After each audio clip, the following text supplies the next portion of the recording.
sama Pak Budi tadi.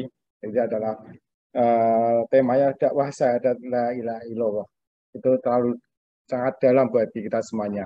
Untuk itu kita simak bersama apa yang disampaikan sama Pak Ustadz Wukir. Mungkin ya, malam ini kita bisa ada pencerahan untuk syahadat yang merupakan kunci dari agama Islam yang kita anut semuanya.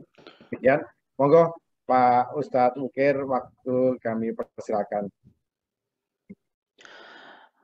Baik, alhamdulillahirrahmanirrahim. Jazakumullah kepada Pak Firman setelah memberikan waktu kepada kami untuk menyampaikan ilmu kepada kita semua. Barakallahu fikum. Bismillahirrahmanirrahim. Assalamualaikum warahmatullahi wabarakatuh. Waalaikumsalam warahmatullahi wabarakatuh. Innal hamdalillah nahmaduhu wa nasta'inuhu wa nastaghfiruh wa na'udzu billahi min syururi anfusina wa min sayyiati a'malina. Man yahdihillahu fala mudhillalah wa may yudlil fala hadiyalah. Wa asyhadu an la ilaha illallah wahdahu la syarikalah wa asyhadu anna Muhammadan abduhu wa rasuluh. Ya ayyuhalladzina amanu ittaqullaha haqqa tuqatih wa la tamutunna illa wa antum muslimun.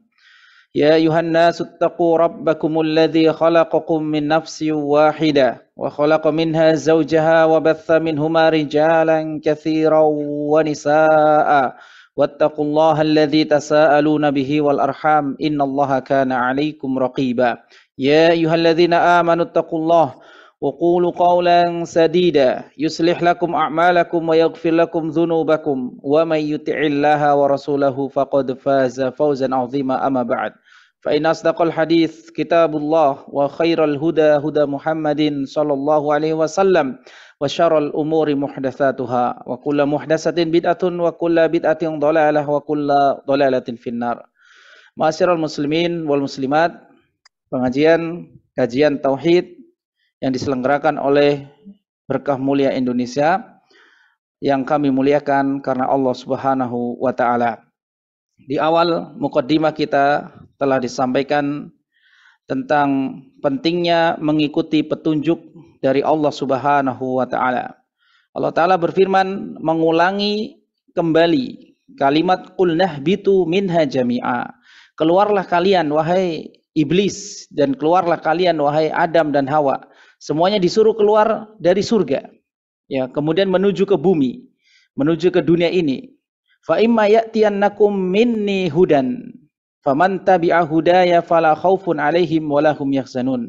Maka Allah Subhanahu wa taala kemudian menyebutkan kepada dua makhluk yang diberikan kewajiban as-saqalain, yaitu jin dan manusia.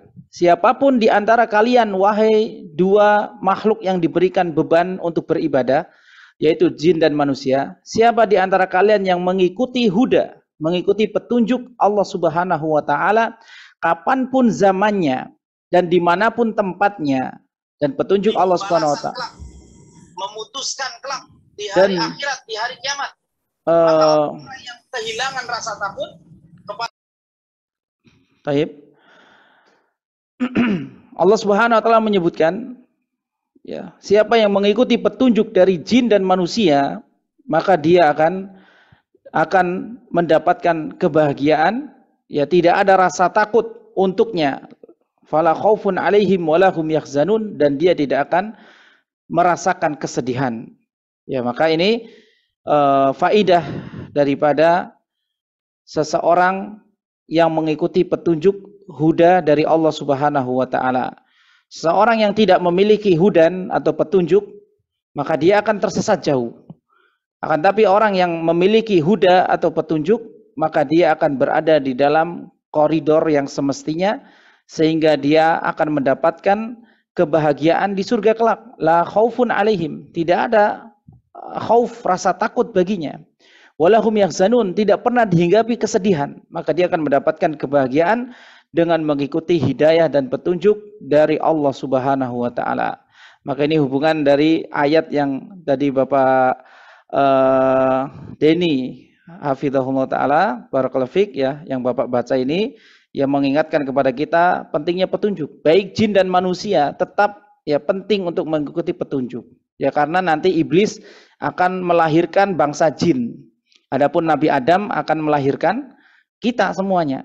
Ya, Nabi Adam melahirkan manusia, adapun nenek moyang jin adalah iblis sama.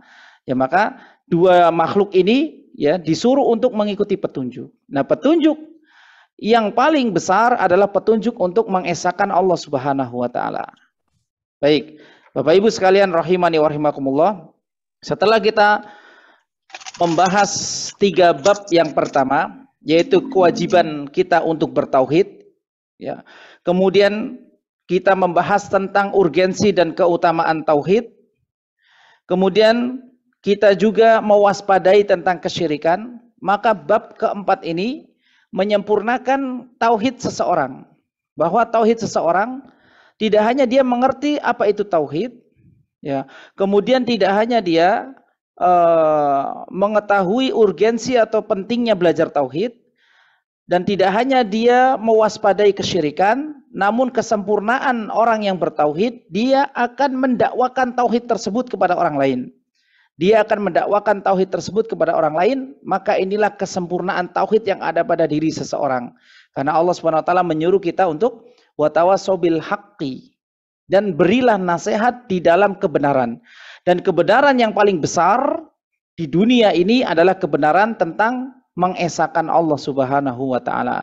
Kemudian watawassaw bis sabri, kita saling memberi nasihat di atas kesabaran, sabar di dalam beriman kepada Allah Subhanahu wa taala, sabar di dalam beramal soleh, kemudian sabar di dalam melakukan dakwah ini. Ya semua membutuhkan kesabaran. Maka kesempurnaan seseorang sekali lagi disebutkan oleh Syekh Muhammad bin Abdul Wahab di sini, ya. Maka sempurnanya tauhid seseorang setelah dia mau mendakwakan tauhid tersebut kepada orang lain. Maka disinilah Nabi dan Rasul diutus.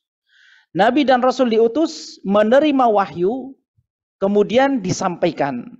Bahkan Allah tegur, ya ayyuhal muzammil, ya ayyuhal muddassir, wahai orang yang berselimut, bangunlah, qum fa'angzir, bangkitlah engkau, bangunlah engkau, fa'angzir, dan berilah peringatan kepada umat. Maka peringatan apa yang terbesar yang disampaikan oleh para nabi? Yaitu peringatan tentang at-tauhid, mengesahkan Allah Subhanahu wa taala. Ya, maka pada bab ini kita akan membahas dalil tentang dakwah para nabi dan rasul, ya, bahwa para nabi dan rasul mereka mendakwakan tauhid. Jadi pengertian nabi yang kita pelajari dahulu di SD, sekolah dasar, coba Bapak Ibu sekalian nostalgia sebentar, kapan waktu itu, ya, waktu SD itu di tahun berapa, ya. Kalau saya sih masih kemarin ya. Kalau Bapak-bapak mungkin di tahun 80-an, ya 70-an. Oh iya. Ya, karena dulu kita diajarkan nabi itu menerima wahyu untuk diri sendiri. Dan ini tidak mungkin. Pendapat ini sudah dibantah oleh para ulama.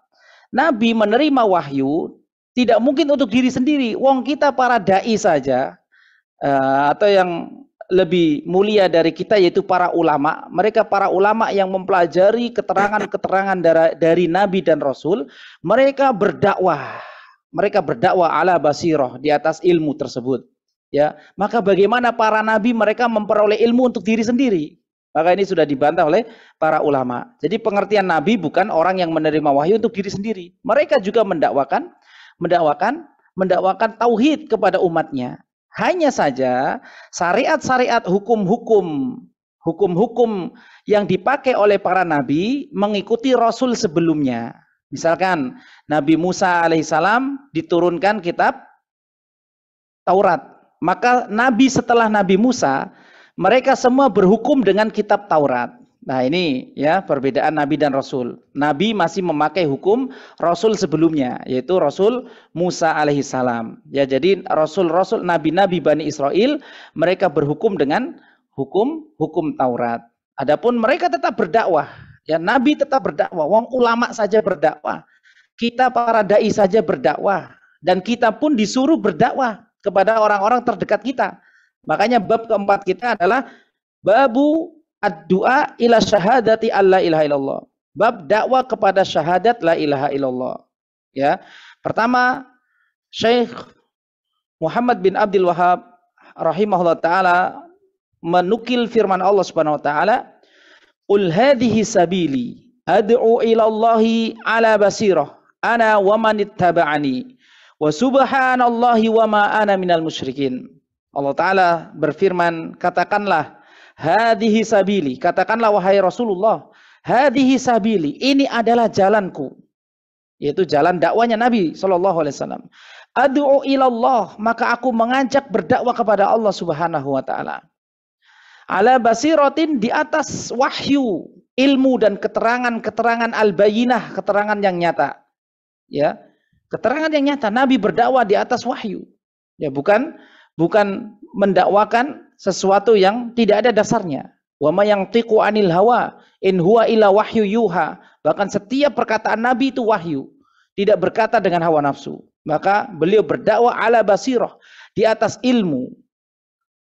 Wa manittaba'ani, dan orang-orang yang mengikutiku, yaitu para sahabat. Jadi para sahabat mereka adalah generasi yang paling mulia, karena mereka lah yang menyambung lisan dakwah Nabi SAW kepada umat ini. Kalau tidak karena sahabat, Islam tidak akan sampai kepada kita. Ya, maka kita harus memuliakan para sahabat, ya, mendoakan mereka dan bersikap adil kepada mereka.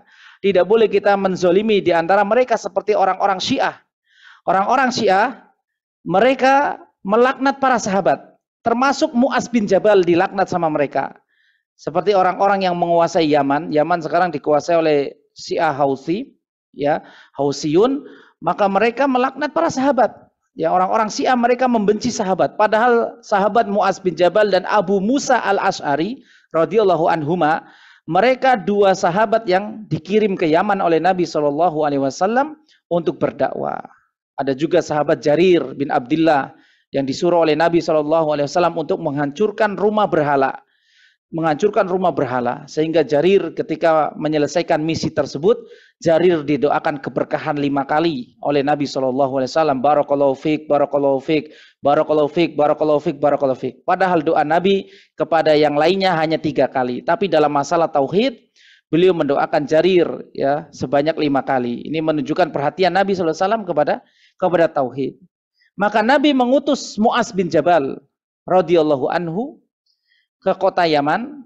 Para ulama berselisih pendapat tahun berapa Mu'az diutus ke Yaman. Ada yang berkata 8 Hijriah, ada yang berkata tahun 9 Hijriah, dan ada yang berkata pula tahun 10 Hijriah.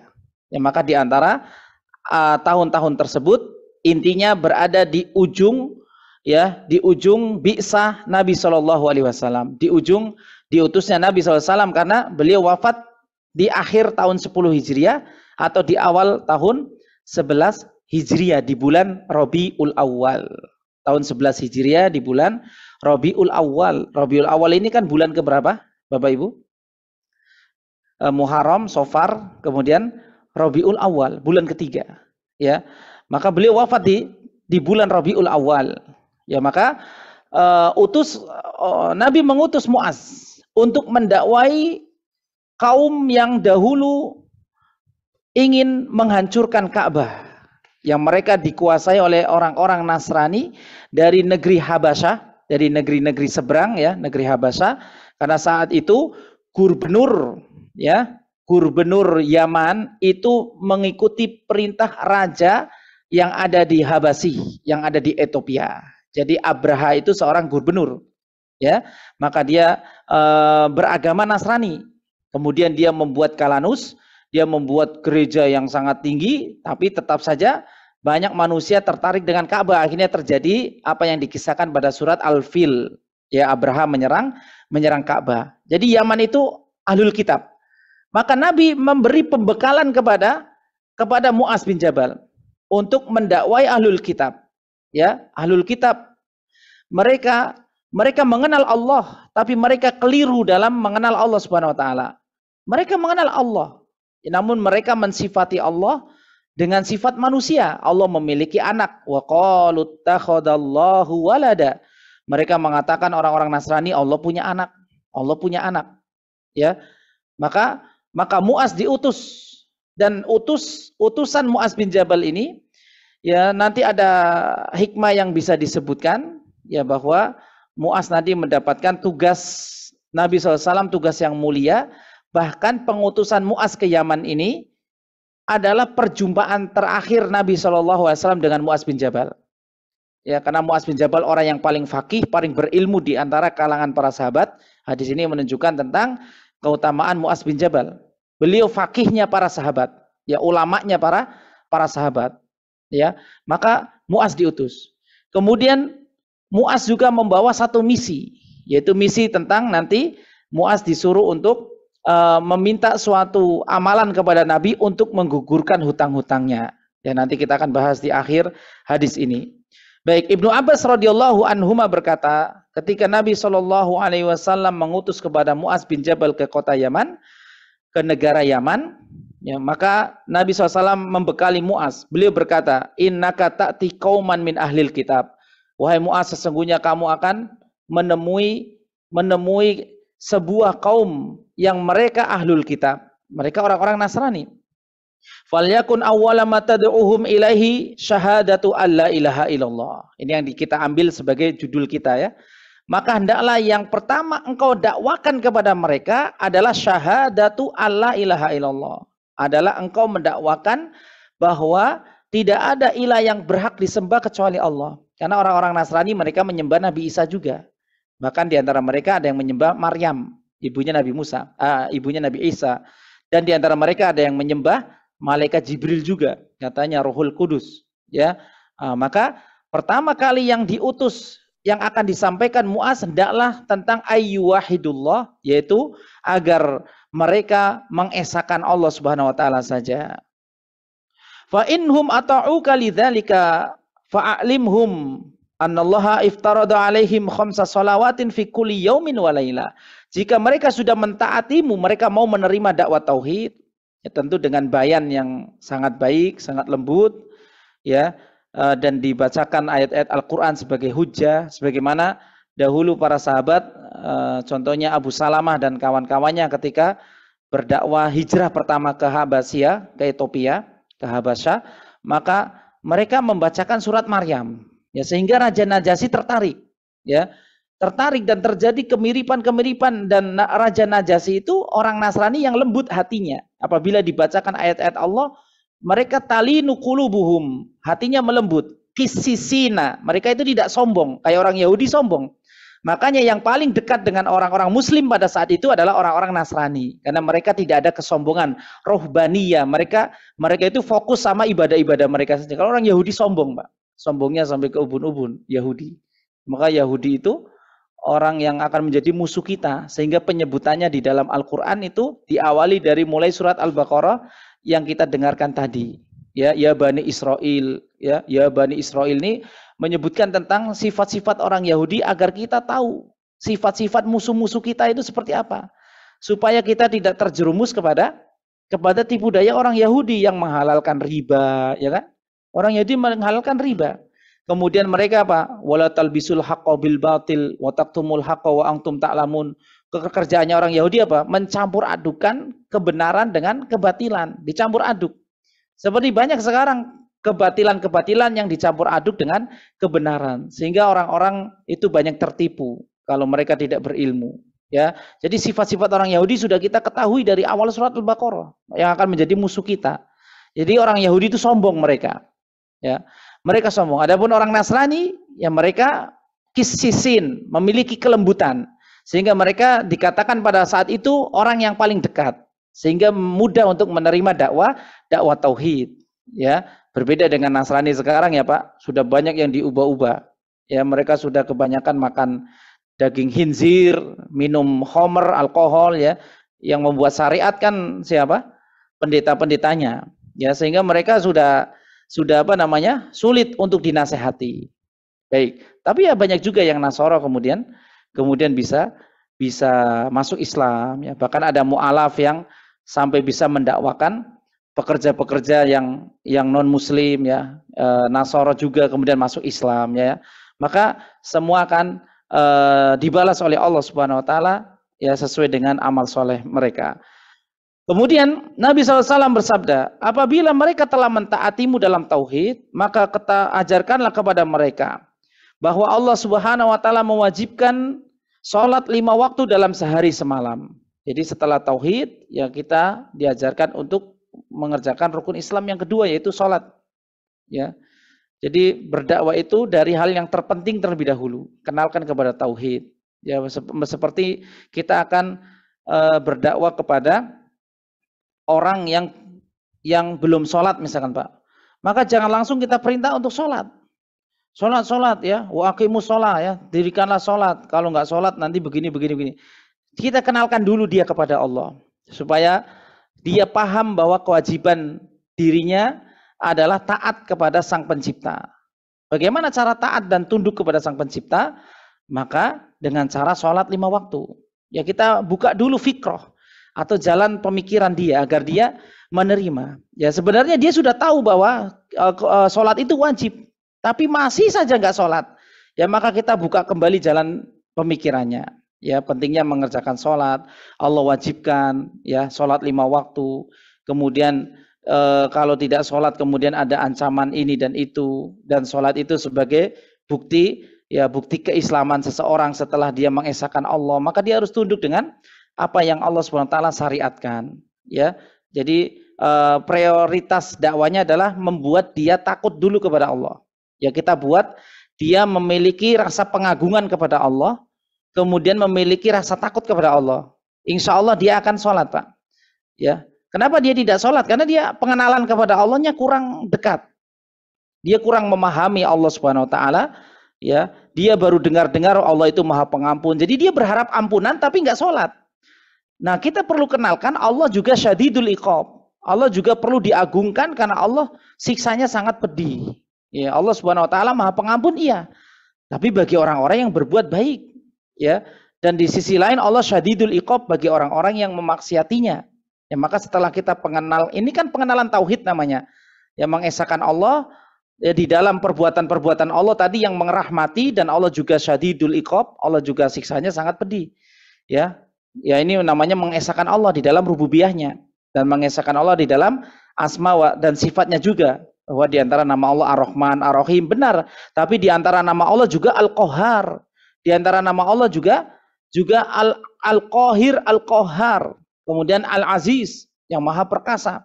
Kemudian sifat-sifat Allah pun syadidul iqab. Ya Allah SWT sangat pedih siksanya. Ya maka baru ketika mereka bertauhid, mereka akan menunaikan hak yang kedua, bahwa dia harus tunduk kepada Allah SWT dengan sholat tadi. Jadi prioritas kedua setelah tauhid sholat. Jadi kalau salah satu trik ya kunci mengajak orang sholat, maka kenalkan dia terlebih dahulu kepada Allah.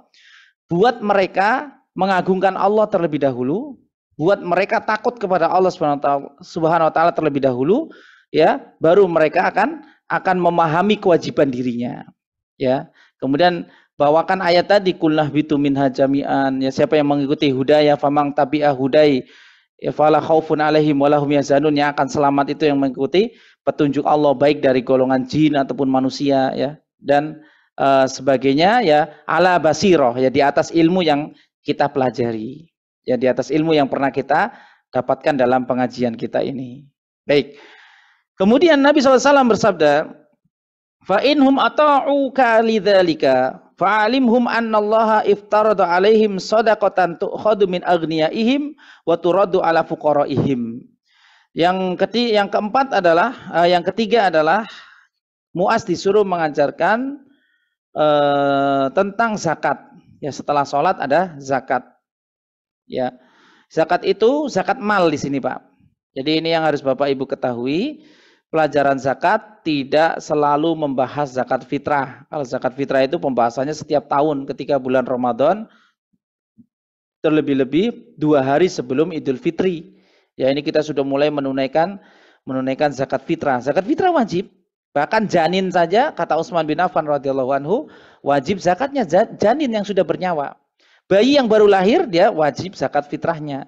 Nah, zakat yang dimaksud di sini adalah zakat mal juga.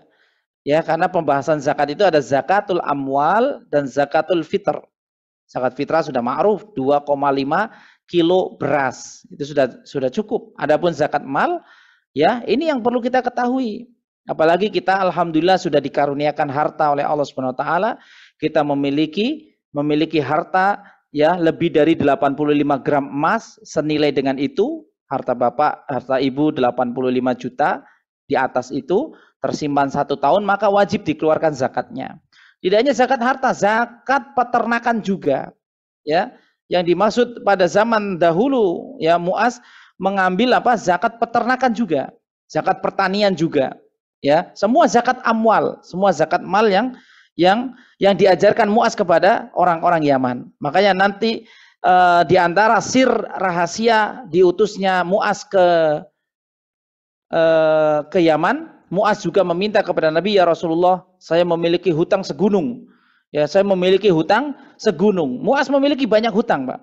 Ya, maka Nabi SAW memberikan solusi, wahai Muaz, ucapkanlah doa Allahumma innaka antal awwal laisa qablaka syai' wa antal akhiru laisa ba'daka syai' wa antaz zahiru falaisa fawqaka syai' wa antal batinu falaisa dunaka syai' aghnini ighdi anni dain wa aghnini minal faqr. Ini doa yang Nabi ajarkan kepada Muaz. Ya, maka setelah Muaz bertawasul dengan nama dan sifat Allah tadi, maka Muaz berdoa aghnini minal faqr. Ya Allah, kayakan aku dari kemiskinan. Ya, ighdi anni dain, dan bayarkanlah, lunaskanlah hutang-hutangku. Maka Nabi ajarkan doa ini, kemudian sekaligus Nabi berikan pekerjaan. Kalau pekerjaan utamanya dakwah, kemudian mendapatkan bagian zakat, itu boleh Pak, mendapatkan mendapatkan ujroh, kita katakan ujroh ya, bukan tarif gitu ya. Karena kan ini nanti pemahaman tarif untuk para pendakwah ini terkadang kesannya konotasi Pak, seolah-olah ustadz atau kiai atau ulama itu nggak boleh nerima dakwah. Ya, ada orang yang pemahamannya kaku, mereka berdalil dengan dalil perkataan para nabi, in ajriya ila Allah Rabbul Alamin, sesungguhnya upaku itu dari Allah Rabbul Alamin. Maka seolah-olah para guru itu nggak boleh terima gaji, ya nanti yang gaji Allah. Nah, ini pemahaman yang keliru. Bagaimana guru akan mendapatkan nafkah kalau guru itu seharian dari pagi sampai sore ngajar anak-anak Anda di sekolahan. Kemudian ketika sekolahan mengumumkan pembayaran SPP paling lambat tanggal 10, kemudian masa sih Ustadz ini dan itu. Ya, maka pemahaman kita keliru. Yang dimaksud ayat sesungguhnya upahku dari Allah Subhanahu wa taala adalah orang yang berdakwah dilarang memasang tarif. Ya, menentukan tarif sekian ini yang tercela. Adapun ketika mendapatkan upah atau mukafa'ah, maka ini tidak mengapa. Ya, karena mereka benar-benar fokus untuk mengajarkan ilmu. Kalau seandainya disuruh memilih ya untuk jualan chicken dan untuk ngajar di sekolahan, ya semua ustadz akan memilih untuk jualan misalkan jualan chicken lah atau jualan apa. Karena hasil dari jualan itu jelas. Sementara para guru itu menunggu gaji itu menunggu gaji itu lama. Adapun orang jualan kan setiap hari atau dia bisa berusaha dan sebagainya. Ya, maka ini juga harus diperhatikan. Maka Muaz tidak keluar dari keikhlasan. Siapa yang curiga Muaz tidak ikhlas? Ya, Muaz seorang sahabat yang paling faqih, dekat dengan Allah Subhanahu wa taala, dekat dengan nabinya sallallahu alaihi wasallam. Maka Muaz orang yang ikhlas, benar-benar ikhlas. Tapi Muaz mendapatkan tugas untuk menarik zakat. Nah, dari penarikan zakat tersebut, karena Muaz seorang amil zakat, maka dia mendapat 1/8 bagian dari zakat yang ditarik dari seluruh masyarakat Yaman. Sehingga hutang Muaz yang segunung, dengan doa yang tadi, dengan tugas yang ini, maka Muaz bisa membayar hutang-hutang tersebut. Ya, ini diantara sir pengajaran Nabi SAW. Jadi Pak, kalau kita mau menolong orang yang komplit, ibu-ibu juga kalau mau nolong orang yang komplit Bu, ya jangan dikasih ceramah doang. Wah, kamu itu harus begini. Udah habis itu ya begitu ya. Ingat ya pesan saya ya. Kasih solusi. Ya, oh sebaiknya begini. Mau nggak kalau ikut kerja dengan saya? Nah, dikasih solusi. Ya, bukan hanya diceramai saja. Diceramai begini, habis itu tidak dikasih solusi. Nabi SAW mengajarkan doa kepada Muaz, kemudian Muaz dikasih solusi juga, dikasih pekerjaan. Pekerjaan pertama dakwah, ya. Pekerjaan yang kedua dia menjadi amil zakat, kemudian dia mendapatkan bagian amil, yaitu 1/8 bagian. Ya, maka ini pelajaran tentang zakat yang terjadi, yang didakwakan Muaz, ya. Tentu setelah tauhid, setelah sholat, baru masalah zakat. Nah, kemudian Nabi juga berpesan, apabila mereka telah mentaatimu, fa iyyaka wa qaraima amwalihim, maka apabila mereka telah mentaatimu, maka takutlah kamu dari doa orang-orang yang teraniaya.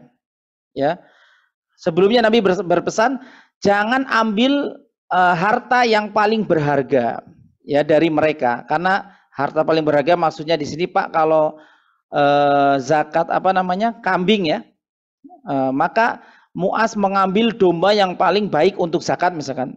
Oh, domba yang ini aja nih, yang paling gede nih, yang untuk zakat, nggak boleh. Jadi zakat itu yang pertengahan, ya, yang pertengahan, yang baik, yang tidak paling baik dan tidak paling jelek. Jadi dikeluarkan untuk zakat itu yang pertengahan, Pak.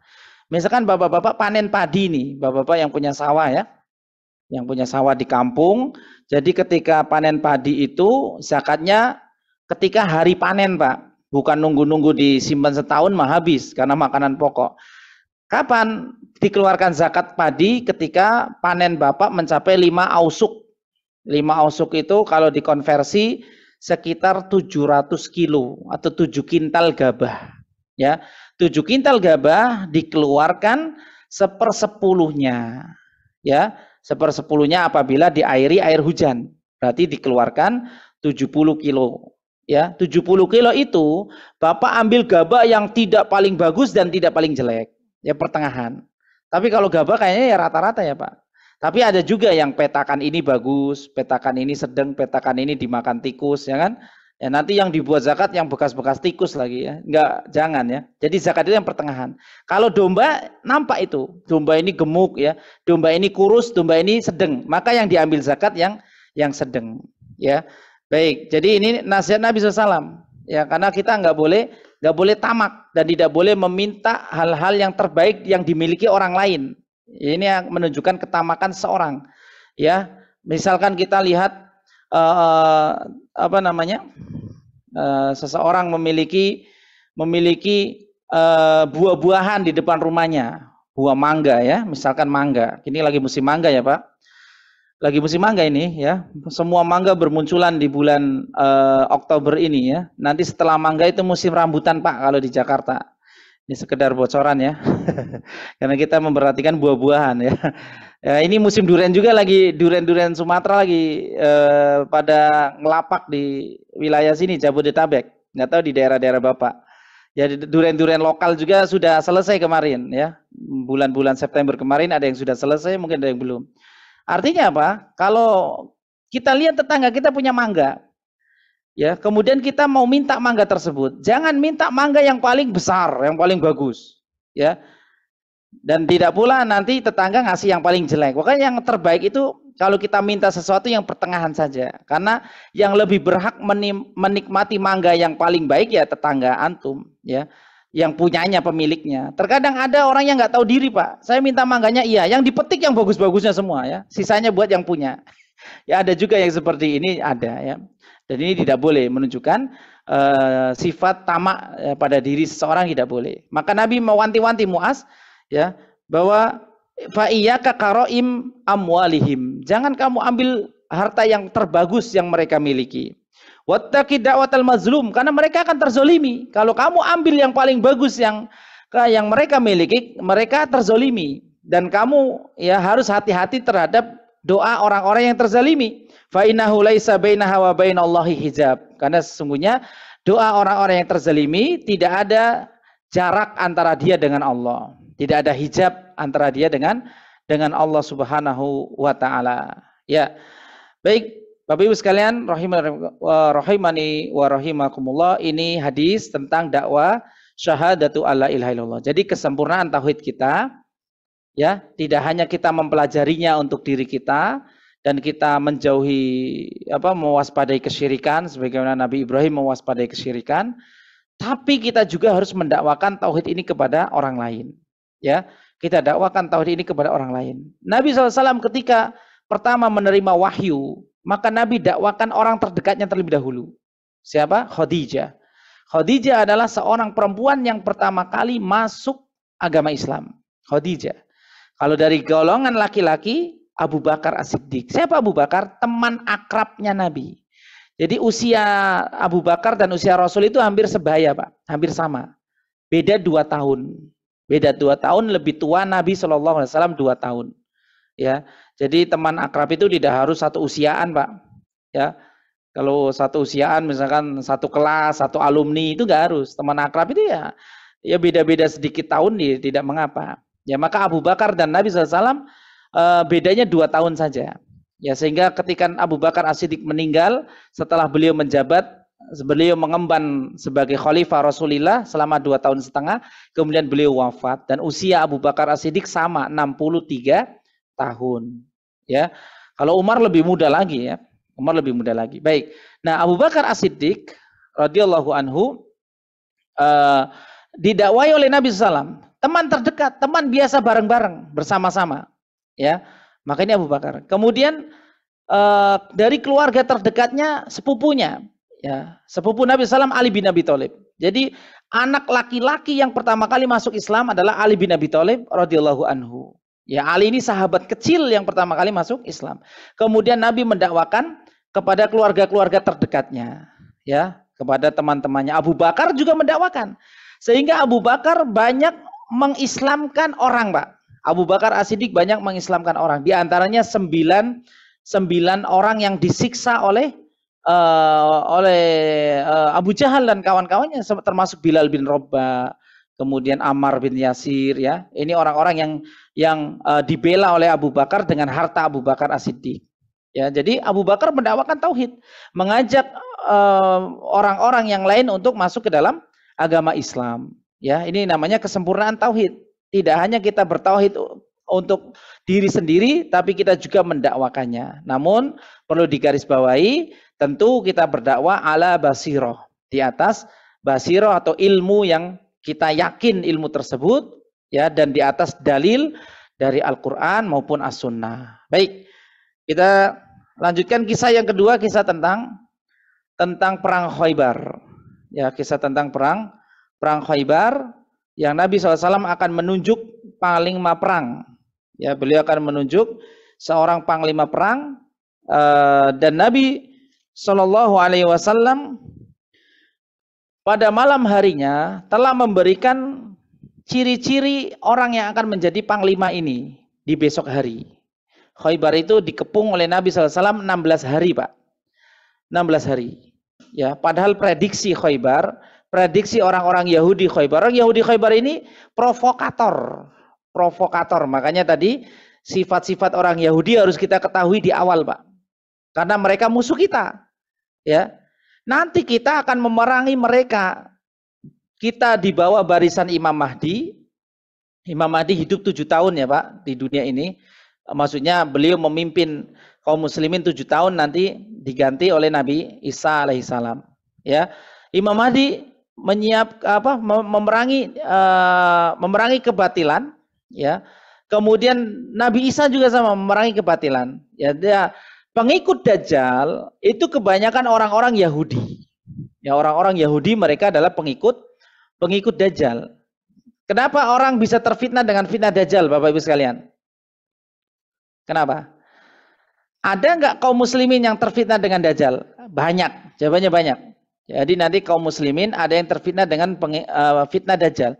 Dajjal itu kalau berjalan dia membawa 2 sungai. Satunya sungai api, satunya sungai air. Apa nggak ajaib ini?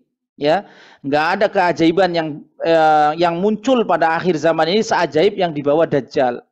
Ya, Dajjal ini fitnahnya luar biasa, kekuatannya luar biasa. Padahal orangnya keriting, ya kan, pendek, ya, buntek pula, agak gendut, ya, matanya picak sebelah kanannya, ya, akwar, ya, seperti anggur yang keluar, kemudian kakinya bengkok, ya.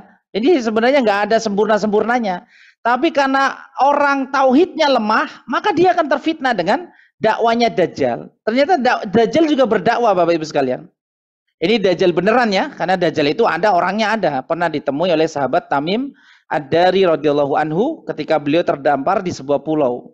Ya, maka Dajjal ini ada, bukan Dajjal pendusta. Kalau Dajjal pendusta banyak, tapi kalau Dajjal Masihud Dajjal laknatullah alaih ini ada, karena nanti akan dilawan oleh Masihu Ibnu Maryam. Jadi Al-Masih akan bertempur melawan Al-Masih. Nah, ini nanti di perang kita kaum muslimin melawan Yahudi. Ya ternyata Dajjal diikuti oleh 70.000 Yahudi. 70.000 apa enggak sepenuh Gelora Bung Karno ya? Gelora Bung Karno nampung berapa itu GBK? 70.000 supporter ya. Ya, banyak sekali berarti ya. Nah, berarti kaum muslimin akan berperang dengan Yahudi nanti. Ya, makanya kenapa Yahudi terfitnah? Karena dia enggak bertauhid. Tauhid dia rusak. Dia berilmu tapi menuruti hawa nafsu, dan dia pemahaman tauhidnya juga rancu, menyamakan Allah dengan makhluk, ya kan? Ya, innallaha faqirun wa nahnu aghnia, mengatakan Allah itu capek, lelah, beristirahat di hari Sabtu. Maka dia tidak mengenal Allah, orang-orang Yahudi. Ya, makanya dia terfitnah dengan Dajjal dengan mudahnya. Ya, percaya dengan Dajjal. Kaum muslimin aja ada yang terfitnah dengan Dajjal. Makanya nanti yang paling banyak terfitnah Dajjal adalah wanita. Hati-hati ini. Nabi SAW memperingatkan yang paling banyak terfitnah oleh Dajjal adalah wanita. Ya, ketika Dajjal sampai kota Madinah, ya, sampai kota Madinah, kemudian dia tidak bisa memasuki kota Madinah, maka ada golongan wanita-wanita yang dia penasaran. Dajjal udah nyampe di luar kota Madinah, coba saya mau lihat. Jadi ini hati-hati ini sifat apa? Makanya wanita itu kadang terburu-buru. Ya, saya katakan kadang biar nggak tersinggung ya. Ya, dia terburu-buru ya. Dia terburu-buru. Maka dia malah penasaran. Ada Dajjal malah dia penasaran. Maka dia keluar, kemudian dia terfitnah. Maka ada seorang laki-laki yang dia mengikat istrinya, anak perempuannya, ibunya, kemudian bibinya, semuanya diikat di tiang-tiang rumah supaya nggak keluar di kota Madinah, supaya nggak keluar, nggak menemui Dajjal. Ya, ini disebutkan di ciri-ciri akhir zaman nanti, ya. Baik, ya, jadi ini pertempuran orang Yahudi Khaybar ya. Khaybar itu provokator, Pak. Terjadinya perang Khandaq, provokatornya Yahudi Khaybar. Ya, kemudian dia memprovokasi orang Yahudi dalam juga, Yahudi Bani Quraizoh, Bani Qunaiqo, ya, diprovokasi dari dalam. Adapun orang-orang musyrik Quraisy dan kabilah-kabilah yang lain diprovokasi dari luar. Ini kelakuan orang Yahudi. Jadi Yahudi itu ingin membinasakan, ingin membumi hanguskan cahaya Allah, ingin membumi hanguskan Islam. Ya, maka mereka benci sekali sama kaum muslimin. Ya. Dan ini musuh kita sampai akhir zaman orang Yahudi ini. Ya, maka kemudian Nabi SAW memerangi Khaybar, Ya, dan Khaybar itu benteng pertahanan terakhir Yahudi. Di sana ada mata air, ada kebun kormanya. Makanya Khaybar itu daerah subur. Daerah subur di utara kota Madinah sana, menuju arah Syam, ya. Puluhan kilometer, ya. Maka kemudian mereka meyakini bahwa pasukan Nabi Muhammad dan sahabat-sahabatnya tidak mungkin menaklukkan benteng Khaybar. Karena di kitab ramalan-ramalan mereka juga Nabi Muhammad nggak akan bisa menaklukkan Khaybar. Ya, yang bisa menaklukkan Khaybar itu nanti yang bernama Ibnu Abi Thalib. Ternyata mereka nggak tahu kalau panglima perangnya nanti yang akan menaklukkan mereka. Di hari ke-16 maka benteng Khaybar jatuh. Nabi SAW mengatakan pada malam harinya, la'utiyanna royata ghadan. Besok di hari ke-16 ini aku akan berikan roya. Roya itu benderanya Nabi ya. Panji yang bertulisan la ilaha illallah itu akan diberikan kepada Nabi. Ada roya, ada liwa, ya, bedanya warna putih dan warna hitam. Siapa yang akan diberikan? Nabi masih menyebutkannya nakira, rojulan, seorang laki-laki. Jadi beliau nggak langsung menyebut nama. Seorang laki-laki, yuhibbullaha wa rasulahu. Laki-laki ini mencintai Allah dan mencintai Rasulnya. Wa yuhibbuhullahu wa rasuluhu, dan Allah pun mencintai dia dan Rasulnya pun mencintai dia. Nabi hanya menyebutkan kriteria ini yang membuat seluruh sahabat berangan-angan, Pak. Wah, saya ingin jadi panglima itu. Padahal meminta jabatan itu nggak boleh. Dalam Islam meminta amanah jabatan itu nggak boleh, karena amanah itu berat, ya. Dan amanah itu akan dipertanggungjawabkan. Ya, maka Umar bin Khattab sampai berandai-andai. Kenapa? Karena Nabi memberikan rekomendasi. Orang ini dicintai Allah dan Rasulnya. Kalau semua sahabat mencintai Allah dan Rasulnya, iya. Tapi perkataan orang ini dicintai Allah dan Rasulnya itu membuat Umar bin Khattab berangan-angan. Seandainya saya besok yang jadi panglima, yang akan menerima roya, bendera panglima tersebut. Baik. Kemudian Nabi SAW bersabda, yaftahullahu ala yadaihi, maka Allah akan taklukkan benteng Khaybar itu dengan atau perantara tangannya. Ya, maka semua para sahabat berandai-andai, semoga saya. Maka kemudian Nabi di pagi harinya setelah sholat subuh beliau mengatakan, aina Ali, di mana Ali bin Abi Thalib. Ya, maka para sahabat mengatakan dia sedang sakit mata. Ya, dan kisah ini terdapat mukjizat. Ketika Ali sakit mata, dia sedang beristirahat di tenda, karena nggak mungkin perang sakit mata. Sementara mata ini adalah indera paling penting dalam peperangan. Ya, bahkan bapak-bapak kalau pernah belajar apa Pak? Belajar kungfu tadi ya Pak, kemana? Ke negeri Cina gitu, kata Pak Budi. Belajar kungfu itu yang kalau kita bertarung, kita nggak lihat gerakan tangan orang, tapi lihat mata orang, mata lawan kita. Ya. Saya pernah belajar Tifan Pokan dulu. Jadi kita tarung itu lihatnya mata orang. Jadi kan mata musuh kita. Kita bisa gerak ke sana ke sini, kita bisa ngikutin gerakannya. Ya, baik ya. Nah, tidak mungkin Ali berperang dalam keadaan mata sakit. Ya, dan ini jelas akan menghalangi pergerakannya dan bahaya ya, sambatan pedang dan lemparan tombak dan sebagainya. Maka Nabi ludahi mata Ali bin Abi Thalib, didoakan dan diludahi mata Ali dan Ali sembuh. Ya, kemudian Ali kemudian diberi wasiat. Nah, ini dakwah kepada tauhid juga. Jadi pertempuran yang dilakukan kaum muslimin ini namanya futuhat, ya, pembukaan hidayah.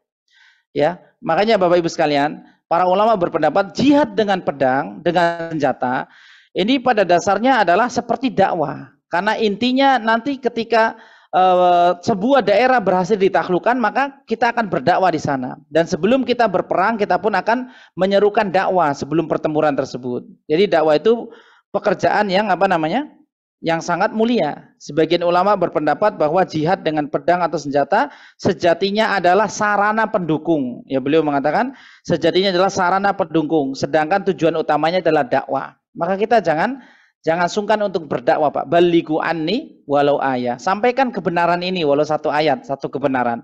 Sampaikan asal Anda yakin ilmunya.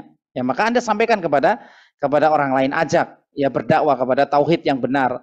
Tauhid yang lurus itu begini, tawakal, ya. Tidak minta kepada selain Allah. Tidak boleh kita kalau pergi ke kuburan minta kepada kuburannya. Minta saja sama Allah. Ya, tidak boleh kita memberatkan ke kuburan-kuburan juga. Ya, tidak boleh kita memberatkan rihlah atau perjalanan safar panjang kecuali tiga masjid, Masjidil Haram, Masjid Nabawi dan Masjidil Aqsa. Ya, kalau selain itu sama sekali tidak dianjurkan. Ya, maka kita dakwah kepada mereka sesuai keilmuan yang kita dapati. Baik, setelah itu Ali sembuh, kemudian diberikan roya kepadanya, bendera kepadanya, kemudian diberikan wasiat, unfud ala rislika hatta tanzila bisa hatihim. Wahai Ali, berjalanlah pelan-pelan. Jadi pelan-pelan ini at-ta'anni, bahasa Arabnya at-ta'anni minallah. Sikap pelan-pelan ini adalah dari Allah, Pak. Wal ajalatu minasyaiton. Adapun buru-buru itu dari setan. Makanya Bapak Ibu kalau punya hajat keinginan jangan buru-buru. Ya.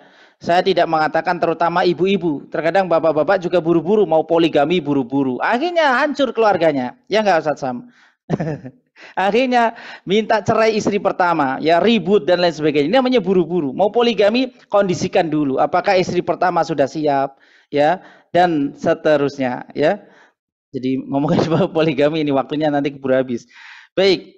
Jadi pelan-pelan saja. At-ta'ani minallah. Ya, pelan-pelan itu adalah sikap yang bersumber dari Allah, Allah yang memberi. Adapun ajalah, terburu-buru adalah sikap dari setan. Maka dalam berperang saja kita disuruh pelan-pelan. Ya, tidak perlu kita buru-buru. Ya, seperti bapak-bapak mau naik panggung ya, tidak boleh kita buru-buru ya, ke masjid nggak boleh buru-buru ya, pelan-pelan saja. Ya, at-ta'anni ini dari Allah Subhanahu wa taala. Sampai engkau turun di pelataran mereka. tempat mereka, di depan gerbang mereka, di depan benteng mereka. Summa ud'uhum ilal Islam. Nah, di sini Nabi menyuruh Ali bin Abi Thalib untuk berdakwah terlebih dahulu sebelum perang. Jadi sebelum perang itu ada 3 pilihan, Pak. Masuk Islam apa enggak? Enggak mau. Kemudian bayar jizyah sebagai tanda ketundukan kepada kaum muslimin, nanti akan dilindungi. Oh, enggak mau juga. Nah, baru terjadi pertempuran. Ya, baru terjadi pertempuran. Jadi enggak seperti orang-orang liberal yang orang-orang orientalis yang dilemparkan kepada kita bahwa kaum muslimin itu radikal. Radikal dari mana? Sebelum berperang kita dakwah dulu, masuk Islam. Kalau udah, oh ya, kami masuk Islam, kami nyerah. Ya udah bubar. Ya. Bikin perjanjian kemudian bubar pulang ke Madinah lagi. Tapi nyatanya kan Yahudi nggak mau kan? Yahudi nggak mau, padahal Yahudi akan kalah itu, akan takluk. Ya. Baik. Ya, maka yang pertama diseru Islam. Wa akhbiruhum bima yajibu alaihim min haqqillahi ta'ala. Kabarkan kalau kamu mau masuk Islam, hak-hak Allah disembah, diesakan, kamu jangan mensekutukan Allah dan sebagainya. Ya, didakwa terlebih dahulu. Ya. Kemudian Nabi SAW mengatakan fallahi la an yahdiyallahu bika rajulan wahidan khairun laka min humurin na'am. Demi Allah, seandainya kamu berhasil memberikan hidayah kepada 1 orang saja, maka itu lebih baik bagimu daripada humurun na'am. Daripada mendapatkan onta merah. Onta merah onta paling mahal. Onta itu harganya bisa 200 juta, 250 juta. Kalau humurun na'am harganya 2 kali lipat, bisa 500 juta. Ini seekor onta, Pak. Sapi aja ada yang 100 juta kan? Sapi aja ada yang 200 juta. Ya, maka onta lebih bagus dari sapi, lebih baik dari dan lebih mahal dari sapi. Maka kurban paling utama ya kurban onta. Ya, baik. Jadi memberikan hidayah Pak irsyad atau berdakwah kepada orang, kemudian orang itu mengikuti dakwah kita, ya, mengikuti seruan dakwah kita, ya, maka kita mendapatkan pahala, Pak, pahala yang besar, ya, dan kita akan mendapatkan pahala-pahala dia tanpa mengurangi pahala kita saja. Mandala ala khair falahu ajrun mislu ajri fa'ilihi. Siapa yang menunjukkan kepada kebaikan, dia akan mendapat pahala seperti ya pahala orang yang diberi petunjuk tadi tanpa mengurangi pahala yang dia miliki. Baik, ya ini beberapa dalil tentang dakwah syahadatu alla ilaha illallah, bahwa ya dakwah paling penting itu adalah mengajak manusia kepada Islam. Ya, seperti ada seorang mu'alaf yang beliau rahimahullah pernah berdakwah kepada karyawan-karyawan di Masjidil Haram, ya, karena Masjidil Haram itu, Pak, wilayah Masjidil Haram itu tidak boleh dimasuki orang kafir. Tapi arsitek-arsitek atau pekerja-pekerja yang non muslim yang profesional di bidangnya, ya seperti ini, maka dia nggak boleh memasuki tanim, memasuki tanah haram. Dia bekerja dari luar, ya. Maka kesempatan ada seorang dai Indonesia yang mendakwai mereka, ya, sehingga mereka masuk Islam, sehingga Syekh Sudais hafizallahu taala yang menjadi ketua Imam Masjidil Haram, ya, akhirnya memanggil dai tersebut, ya, dan menjadi teman akrabnya dai tersebut. Nah, ya, jadi ala kulli hal, ya, ini dakwah yang paling utama adalah dakwah tauhid. Ya, kita mengislamkan orang itu pahalanya sangat besar, ya. Kalau orang sudah Islam gimana, Ustadz, ya? Kalau kita kan kebanyakan kaum muslimin di kita, maka ajak dia kepada pemahaman yang lurus, ya. Benar-benar seperti disebutkan tadi di awal, sudah belum ini mengetahui jenis-jenis tauhid, pembagian tauhid, ya. Dan nanti jangan terpengaruh, pembagian tauhid kok jadi 3, ya. Ini orang yang tauhidnya 3 kayak Trinitas. Ini dusta, ini namanya buhtanun azim. Kenapa tauhid dibagi menjadi, terserah Anda. Anda mau bagi tauhid jadi 2, Anda mau bagi tauhid jadi 3, Anda mau bagi tauhid itu 1. Tauhid itu sudah saya jelaskan, sudah kami jelaskan, bahwa inti tauhid itu ya 1, mengesahkan Allah, ya. Hanya saja dalam mengesahkan Allah, Al-Quran, konten penjelasan tentang mengesahkan Allah pasti berbicara tentang perbuatan-perbuatan Allah itu esa. Kemudian kalau mau beribadah hanya kepada Allah saja. Kemudian kita juga harus mengesahkan di dalam nama-nama dan sifat-sifat Allah. Tidak ada yang lain. Ya, pembahasan konten tauhid, ya, berdasarkan istiqro'iyah, berdasarkan pengamatan-pengamatan para ulama, berdasarkan dalil ilmu usul yang mereka miliki. Kalau tauhid itu Ya pasti berbicara tentang perbuatan-perbuatan Allah di alam semesta, berbicara tentang keesaan dalam wahdaniyah, dalam ibadah kepada Allah, ubudiyah kepada Allah, atau uluhiyah kepada Allah, dan juga pembahasan tentang asma wa sifat. Bahkan nama-nama asmaul husna Allah sebutkan di setiap akhir ayat. Wallahu ghafurur rahim, wallahu ghafurun syakur, wallahu barur rahim, ya. Innallaha tawwabur rahim. Asmaul husna banyak tersebut di dalam Al-Qur'an tersebut. Ya, jadi ini konten tauhid. Ya, jadi silakan kalau panitia mau membuat kuis silakan ya. Ya. Tapi saya rasa ini bapak-bapak, ibu-ibu sudah pada paham semua. Jadi nanti hadiahnya harus disiapin banyak Pak Budi. Karena nanti antum panitia bingung, ini jawabannya benar semua ya. Yang mau diberi hadiah nanti antum nggak adil. Aduh, gimana ini benar semua ya. Akhirnya yang dikasih hadiah yang diacak aja diundi ya. Ini antum juga nggak adil. Kalau peserta bisa menjawab ya berhak mendapat hadiah kan. Nah ayo ya, jadi bingung juga ya. Mau dibikin kuis apa enggak nih. Tapi yang lebih penting adalah pemahaman kita Bapak Ibu sekalian. Ya, bagaimana kita memahami dan mengamalkan tauhid ini dalam kehidupan sehari-hari. Nah, baik, dipersiapkan jika ada pertanyaan, saya akan bacakan kesimpulan dari bab ini, ya, atau kandungan daripada bab ini. Yang pertama adalah kesempurnaan tauhid seseorang dengan mendakwakannya, ya, mengajak dakwah kepada syahadat la ilaha illallah. Karena kalimat la ilaha illallah ini sangat penting. Kalimat la ilaha illallah ini kalimat yang diperjuangkan setiap orang ketika hendak wafat, ya, ketika hendak meninggal. Perjuangan kita bukan lagi memperjuangkan bisnis kita, memperjuangkan perdagangan kita, memperjuangkan gelar-gelar kita, pendidikan kita, ya tidak. Tapi semua orang yang sudah diambang sakarat, mereka akan berjuang untuk benar-benar mengesahkan Allah Subhanahu wa taala dengan akhir kalimat yang mereka baca adalah la ilaha illallah. Maka ini kalimat yang sangat penting dalam kehidupan kita, dan pelajaran paling penting dalam kehidupan kita. Maka kita harus mendakwakannya. Dengan mendakwakan tauhid, maka tauhid kita akan semakin kuat. Ya. Dengan mendakwakan tauhid, tauhid kita akan semakin kuat. Seperti kaidah guru. Guru itu kalau ngajar, ilmunya akan tambah berkah, ilmunya akan tambah mutkin. Ya, dibanding dengan guru yang tidak mengajar setelah dia mengenyam masa pendidikan yang panjang, kemudian dia nggak ngajar, ya hanya mendapatkan gelar guru saja, mendapatkan ijazah S1, S2, S3, tapi nggak pernah ngajar, maka ilmunya hilang semua, hilang, lupa karena ilmu manusia itu apa? Awalnya bodoh, tidak tahu, jahil. Kemudian dia bisa berilmu, ya dia apalin, dia pelajari, dia nalar, dia paham, tapi lama-lama lupa. Ini ilmu manusia, ya. Tapi dengan diajarkan ilmu itu akan menjadi berkah, akan lengket terus, ya, akan menempel terus. Maka ini keberkahan kita mengajarkan dakwah tauhid, ya. Artinya kita mengajak mereka untuk memahami Allah Subhanahu wa taala, mengenal Allah Subhanahu wa taala dengan benar, ya, tentang sifat-sifat Allah Subhanahu wa taala, rububiyah, ya. Sederhananya kalau rububiyah Allah yang memberi rizki, berarti kita nggak boleh minta rezeki sama orang lain. Seperti kalau orang dagang, ya, uang pertamanya dikepret-kepretin di barang dagangannya, penglaris. Ini kan hal yang menjadi khurafat juga, ya. Tidak ada kalau uang pertama kemudian harus dicepret-cepretin ke barang dagangannya, kemudian dagangannya jadi laris, setelah itu tidak ada, ya. Dan ini bisa menjurus kepada masalah klinik, ya, hal yang menjadi khurafat, ya.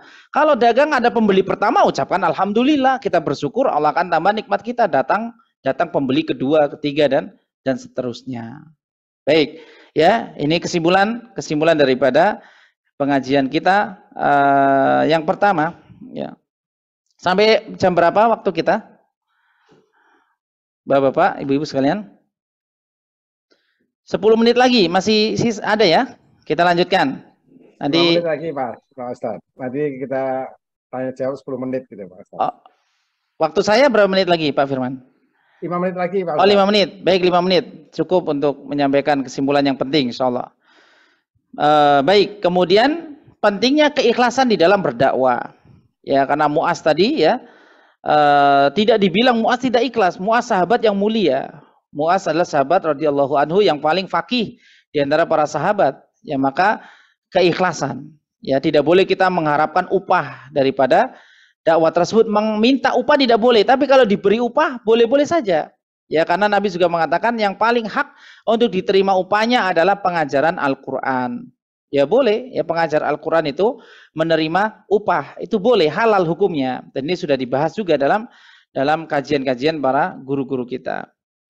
Kemudian pentingnya ilmu di dalam berdakwah. Jadi kebanyakan dai-dai kita, Pak, ada yang mereka berdakwah tanpa ilmu. Ya, dakwahnya hanya menuruti hawa nafsu, karena ini sudah mengikuti kebanyakan orang. Nanti kalau kita sampaikan begini, ya masyarakat kita nanti akan frontal, akan berontak. Ya, jadi dia berdakwah mengikuti hawa nafsu. Ya, tidak di atas ilmu, tidak mau menyampaikan ilmu yang hak. Ya, padahal pepatah Arab mengatakan ya qulil haq walau kanal mur, katanya. Ya, katakanlah yang hak walaupun itu pahit akibatnya. Dan al-haq dan batil pasti akan berseberangan. Yang hak dan yang batil pasti akan perang sampai hari kiamat. Ya, jadi kita tidak boleh ujuk-ujuk mengalah. Ya, kalian kan ini katanya apa namanya? Kalian kan baru begini. Ya, ini kita sudah sejak zaman dahulu menganut keyakinan seperti ini. Ya, maka kamu nggak boleh begini. Ya, nggak boleh kita mengalah selama kita yakin al-haqqu mir rabbika, bahwa yang benar itu adalah dari sisi Allah Subhanahu wa taala. Kita punya hujah. Ya, kita punya hujah, kita punya sumber. Ini loh pemahaman yang kita anut, pemahaman yang kita ikuti itu bersumber dari Nabi SAW. Kemudian ada perkataan Ibnu Mas'ud tadi, perkataan Ibnu Abbas radhiyallahu anhuma, kemudian kisah Mu'adz bin Jabal. Ya, kita punya hujah. Ya, kita punya hujah, maka kita tidak boleh ngalah. Karena al-haqqu mir rabbika. Ya, al-haqqu mir rabbika, kebenaran itu dari Allah Subhanahu wa taala, Rabb kita. Maka selama kita yakin berada di atas hak, ya kita menyampaikan hak tersebut. Ya. Baik, ini urgensi ilmu. Jadi kalau ketika berdakwah harus memiliki ilmunya. Nah, kemudian di antara tanda kebaikan tauhid adalah bahwa tauhid mengandung pengagungan kepada Allah. Ya.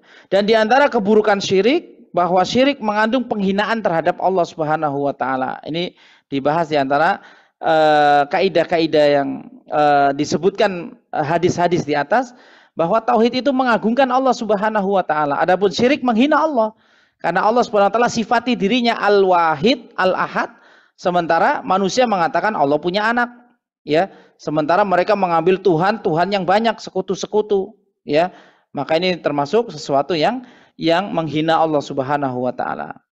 Baik.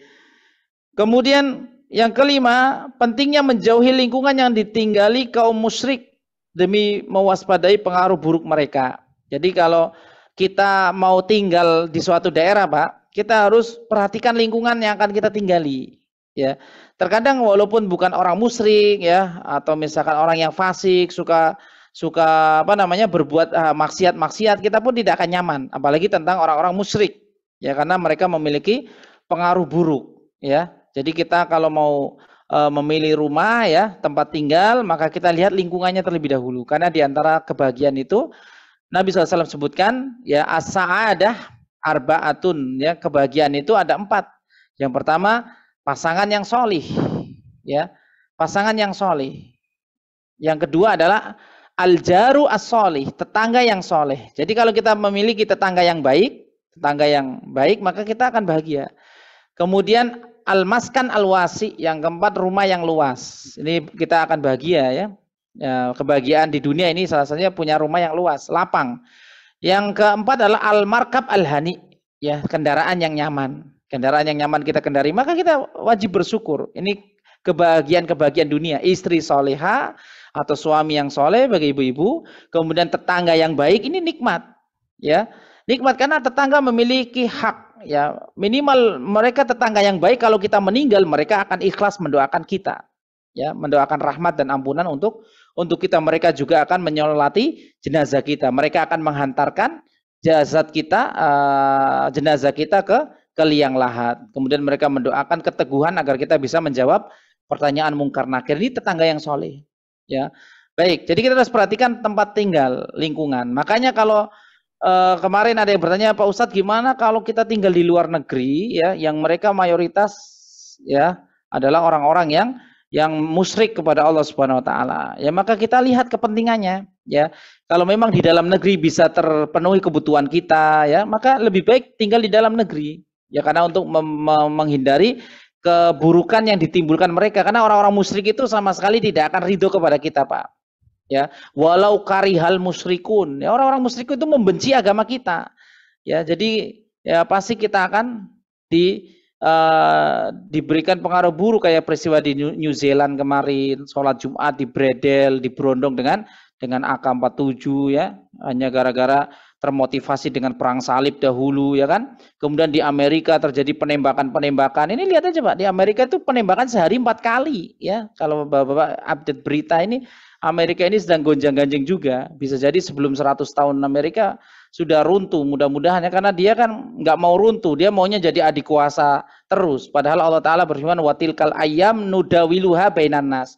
Ya, kekuasaan itu akan Allah gilirkan kepada siapa yang Allah kehendaki, ya, untuk membela kaum muslimin, ya, membela kaum muslimin tentunya ya. Maka Allah gonta-gantikan penguasa. Kalau Amerika kan nggak mau runtuh ya, padahal ya mereka sendiri ya sudah Allah Subhanahu Wa Taala gonjang-ganjingkan mereka, dan kita berdoa agar Allah Ta'ala menyempurnakan ya cahaya Islam ini, artinya tidak mendapat gangguan buruk dari mereka orang-orang yang memerangi kaum muslimin. Ya, jadi tauhid adalah kewajiban pertama, dan ini prioritas dakwah yang paling utama. Kita mengajarkan supaya manusia mengenal Allah Subhanahu wa taala. Inilah tauhid, ya. Jadi pelajaran tauhid bukan pelajaran baru, ya. Dakwah Nabi dari awal Hijriyah, awal bi'sa, diutusnya Nabi SAW, dakwah tauhid. Abu Bakar menerima dakwah tauhid, Ali bin Abi Thalib, Khadijah dan sahabat-sahabat yang lain. Ya, kemudian ya di 5 hari sebelum beliau wafat, beliau masih berdakwah tauhid. 5 hari sebelum beliau wafat, beliau masih berdakwah tauhid.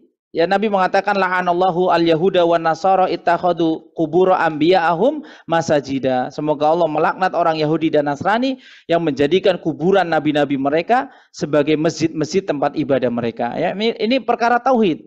Konten muatan dakwah beliau, doa beliau kepada orang-orang Yahudi adalah dakwah tauhid, bahwa yang berhak disembah adalah Allah Subhanahu wa taala. Ya, bukan seperti orang-orang Yahudi Nasrani yang mereka mengagungkan para nabi dengan dijadikan tempat-tempat ibadah mereka, sehingga mereka nantinya akan gulu berlebih-lebihan kepada orang soleh atau nabi yang ada di makam tersebut. Baik, ini yang bisa disampaikan dari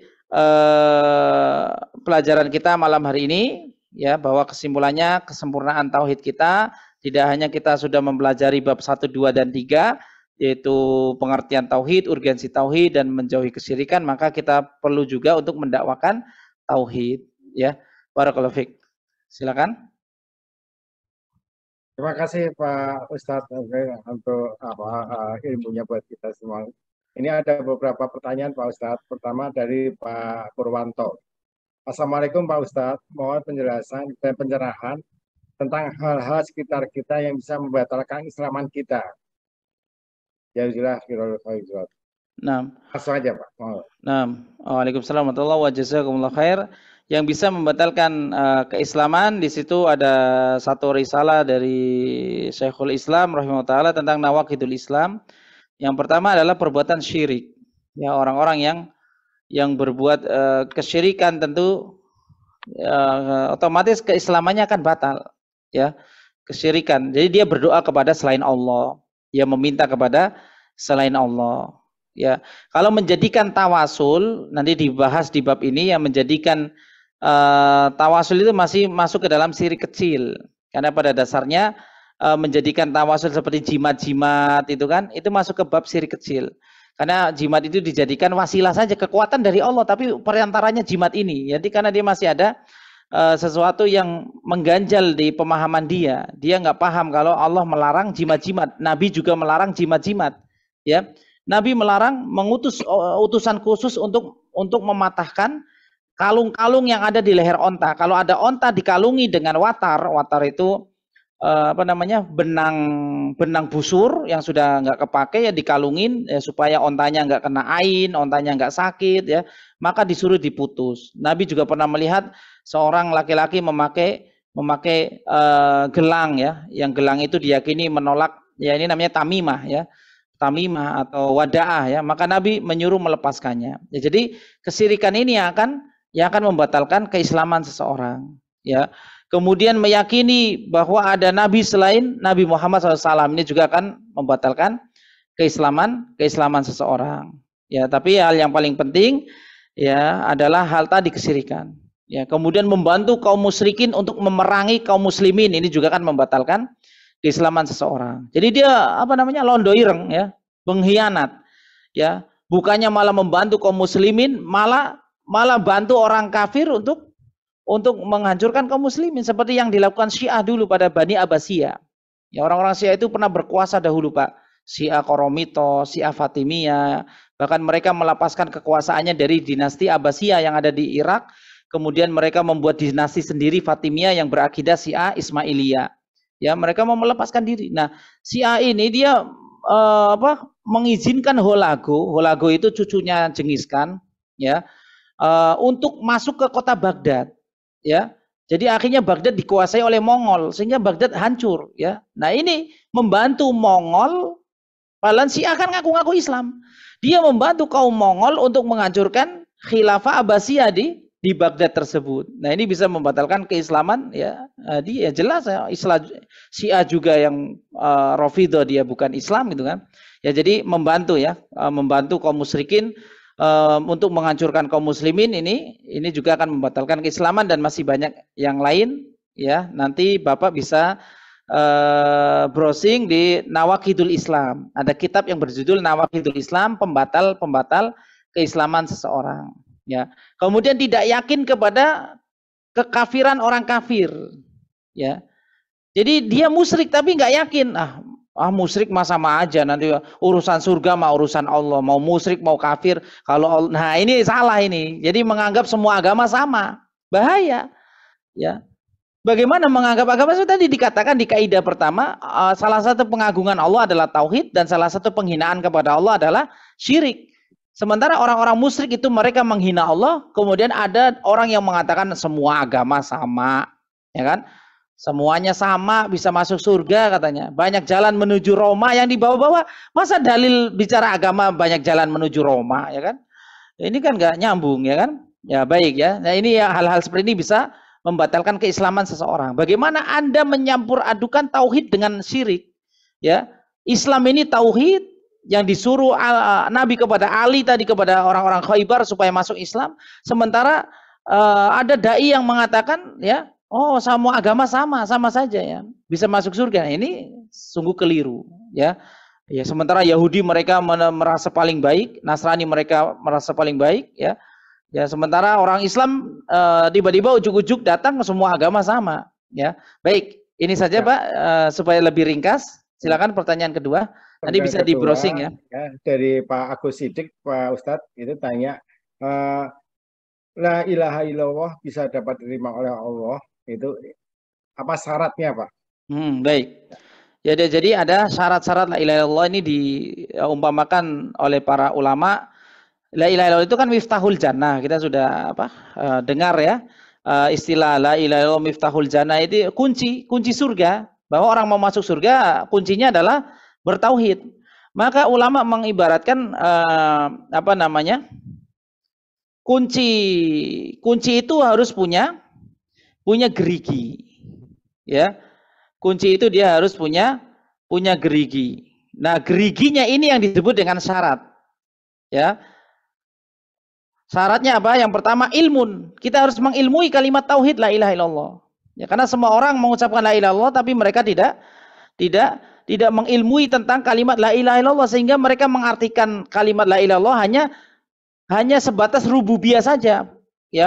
Wong saya meyakini Allah pencipta alam semesta kok saya dibilang musyrik, ya kan? Nah, akhirnya dia nggak paham bahwa konsekuensinya harus ada ubudiyah, tidak boleh meminta kepada selain Allah, ya, dan lain sebagainya. Jadi syarat la ilaha illallah itu ada 7. Yang pertama ilmu, kita harus mengilmui dan belajar ilmu tauhid ini terus. Kemudian yang kedua yakin, kita harus yakin ya tentang kalimat la ilaha illallah yang kita ucapkan ini. Secara ringkas ya.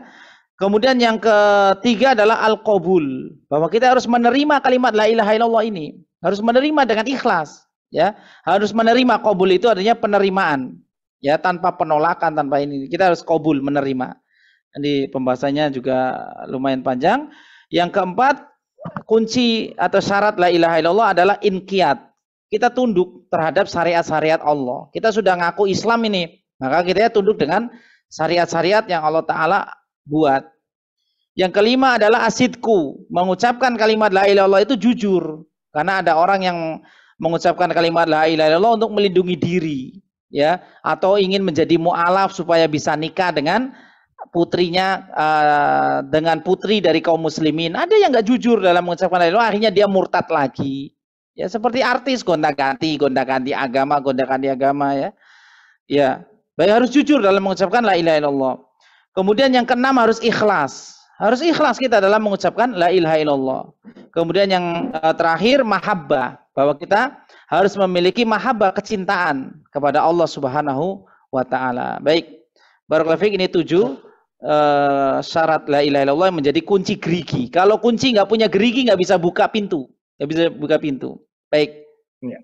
Terima kasih Pak Ustadz dengan penjelasannya semuanya. Alhamdulillah Bapak Ibu semuanya, malam ini kita bisa menuntaskan acara ini. Tapi yang paling utama dari Pak Ustadz tadi adalah la ilaha illallah. Insya Allah kita semua akan, kalimat terakhir yang kita ucapkan dalam hidup ini adalah la ilaha illallah. Itu insya Allah kita semuanya bisa mengerti.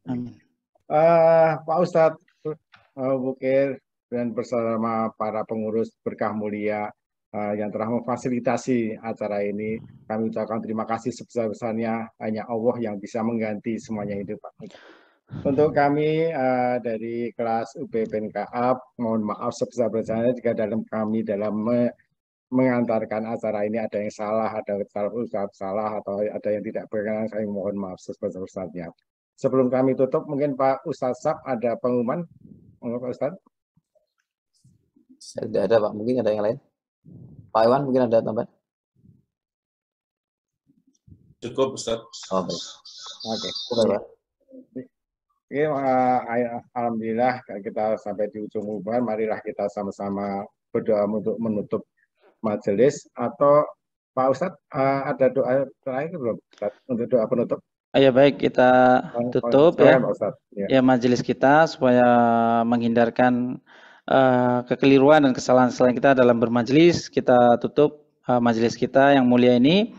Semoga kita bisa berjumpa di pertemuan yang akan datang dan kita istiqomah di atas tauhid dan bisa beramal di atas tauhid ya, dengan ikhlas dan mengharap wajah Allah Subhanahu wa taala. Ya, kita tutup pengajian kita dengan doa kafaratul majlis. Subhanakallahumma wa bihamdika asyhadu an la ilaha illa anta astaghfiruka wa atubu ilaik. Wassalamualaikum warahmatullahi wabarakatuh. Waalaikumsalam warahmatullahi wabarakatuh. Assalamualaikum semuanya. Assalamualaikum. Assalamualaikum.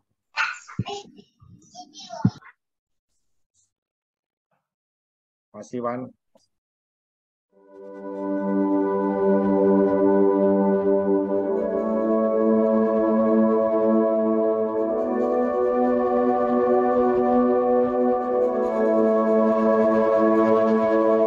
Allahumma rahmataka arju fala takilni ila nafsi tarfat aini waslih li sya'ni kullihi. Allahumma la ilaha illa ant wahdak la syarika lak. Allah abatasa jaha khodasa waslih li sya'ni kullihi.